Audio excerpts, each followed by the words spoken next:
آپ کی سلامتی ہو۔ میں آپ کو خوش آمدید کرتا ہوں آپ کے اپنے چینل ثاقب اسلم پر۔ میں آپ کا بھائی ثاقب اسلم۔ آج ہم کلام مقدس میں سے معافی کے بارے میں درج آیات کو پڑھیں گے۔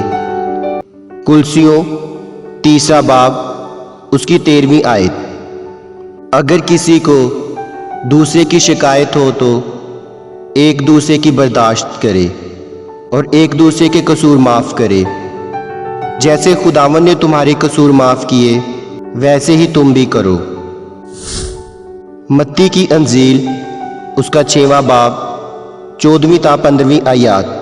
اس لیے کہ اگر تم آدمیوں کے قصور معاف کرو گے تو تمہارا آسمانی باپ بھی تم کو معاف کرے گا، اور اگر تم آدمیوں کے قصور معاف نہ کرو گے تو تمہارا باپ بھی تمہارے قصور معاف نہ کرے گا۔ مرکز کی انجیل اس کا 11واں باب اس کی 25ویں آیت۔ اور جب کبھی تم کھڑے ہوئے دعا کرتے ہو، اگر تمہیں کسی سے کچھ شکایت ہو تو اسے معاف کرو، تاکہ تمہارا باپ بھی جو آسمان پر ہے تمہارے گناہ معاف کرے۔ افسیوں 4 باب اس کی 32ویں آیت۔ اور ایک دوسرے پر مہربان اور نرم دل ہو، اور جس طرح خدا نے مسیح میں تمہارے قصور معاف کیے ہیں تم بھی ایک دوسرے کے قصور معاف کرو۔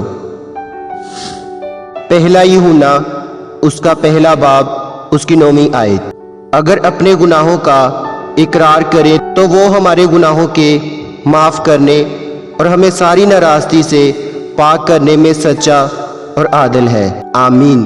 آج کی آیات سے آپ کو برکت ملی ہوں گی اور آپ ضرور ان پر عمل کریں گے، اور اس میں سے جو برکت آپ نے پائی ہے اس کو دوسروں تک بھی شیئر کریں گے۔